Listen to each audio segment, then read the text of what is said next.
राधे राधे दोस्तों, अगर आज आप ये सुन रहे हैं तो शायद आपके दिल में कोई गहरा दर्द है, शायद कोई ऐसा है जिसकी तरफ से आपको कदर नहीं मिली, शायद कोई ऐसा है जिसने आपकी अच्छाई को हल्का समझ लिया, शायद कोई ऐसा है जिसने आपको नजरअंदाज किया, आपकी मौजूदगी को छोटा किया, आपकी भावनाओं को कम आंका। अगर आप ये सब महसूस कर रहे हैं तो आज की बात, आज का ये संदेश सीधे आपके दिल के लिए है।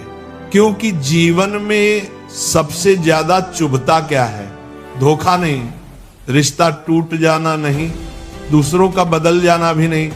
सबसे ज्यादा चुभता है अपनेपन की जगह अनदेखी मिलना।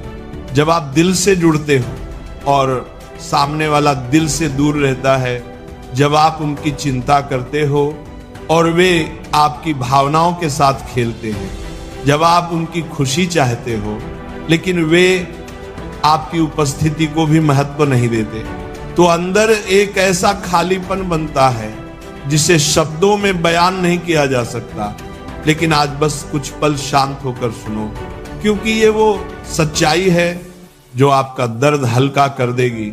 जिसे आपकी कदर नहीं, उसके जीवन में आपकी मौजूदगी कोई अर्थ नहीं रखती और आपकी आत्मा को वहां रुकना भी नहीं चाहिए। दोस्तों, कदर वही करता है जो दिल से समझ रखता है, जिसकी नीयत साफ होती है, जो मूल्य पहचानता है, जो भावनाओं का सम्मान करना जानता है। लेकिन हर कोई ऐसा नहीं होता। और इसका मतलब ये नहीं कि आप गलत हैं, इसका मतलब सिर्फ इतना है, आपका दिल बहुत साफ है और सामने वाले की समझ बहुत छोटी। इसीलिए श्री कृष्ण कहते हैं, कभी अपनी कीमत उस व्यक्ति से मत पूछो जिसकी नजर ही छोटी हो। सोचो जरा, आपने कितनी बार उनके लिए अपनी सीमाएं तोड़ी, कितनी बार रिश्ता बचाने के लिए खुद को मिटाया, कितनी बार दिल की बात दबाई सिर्फ इसलिए कि सामने वाला खुश रहे। कितनी बार रोकर, टूटकर, थक कर भी आपने कोशिश की कि रिश्ता न टूटे और फिर भी कदर नहीं मिली। तो याद रखो, जिसे आपकी अच्छाई नहीं दिखती वह आपकी कमी का नहीं, अपने दिल की अंधता का शिकार है। कई बार भगवान भी लोगों को हमारे जीवन से इसलिए हटाते हैं क्योंकि वे हमारी कदर करने के योग्य ही नहीं होते। ये सजा नहीं होती, ये सुरक्षा होती है। आप सोचते हो कि रिश्ता टूट गया, लेकिन ऊपर वाले ने आपके दिल को किसी बड़े दर्द से बचा लिया। आप सोचते हो कि सामने वाला बदल गया, लेकिन भगवान ने उसकी असलियत आपको दिखा दी। आप सोचते हो कि आपने सब दिया और बदले में कुछ नहीं मिला, लेकिन भगवान कह रहे होते हैं, ठीक है, अब मैं दूंगा, क्योंकि जिस पर तुम भरोसा कर रहे थे वह भरोसे के योग्य नहीं था। दोस्तों, कदर की कमी का मतलब आपकी कमी नहीं है। कदर की कमी का मतलब रिश्ते की कमजोरी है। और कभी कभी ये भी मतलब होता है कि आप गलत जगह दिल लगा बैठे। श्री कृष्ण कहते हैं, जहां तुम्हारी कदर ना हो वहां मौन ही सबसे ऊंचा उत्तर है।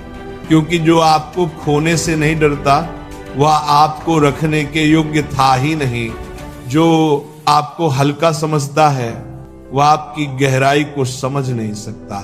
जो आपकी भावनाओं को छोटा करता है वह आपके प्रेम का सम्मान नहीं जानता। अब समय है खुद को समझने का, अब समय है अपनी कीमत जानने का, अब समय है अपनी आत्मा का सम्मान करने का। क्योंकि जब आप खुद को महत्व देते हो तो दुनिया भी आपको महत्व देना सीखती है। जिसे आपकी कदर नहीं, उससे दूर चले जाना कमजोरी नहीं, ये आत्मसम्मान है। याद रखो, ईश्वर कभी किसी को खाली नहीं रखता। अगर उन्होंने कुछ छीन लिया है तो वह उससे बेहतर चीज देने वाले हैं। अगर किसी को दूर किया है तो वह इससे सुंदर रिश्ता भेजने वाले हैं। अगर किसी ने आपको रुलाया है तो वह आपको ऐसी जगह ले जाएंगे जहां आप मुस्कुराते ही मुस्कुराते रहेंगे। ये दर्द आपको तोड़ने नहीं आया, ये दर्द आपको बदलने आया है। ये स्थिति आपको अकेला करने नहीं आई, ये आपको ईश्वर के करीब लाने आई है। ये अनुभव आपको छोटा नहीं बनाता, ये आपको समझदार, परिपक्व और मजबूत बनाता है। और एक दिन आएगा जब वही लोग जिन्होंने आपको हल्का समझा, जिन्होंने आपको अनदेखा किया, जिन्होंने आपकी कदर नहीं की, वे पीछे मुड़कर देखेंगे और पछताएंगे। और उस दिन आप मुस्कुरा कर कहेंगे, अच्छा हुआ मैंने खुद को चुना। क्योंकि जब आप खुद की कदर करना सीख जाते हो, तभी दुनिया आपको कदर करना शुरू करती है। राधे राधे।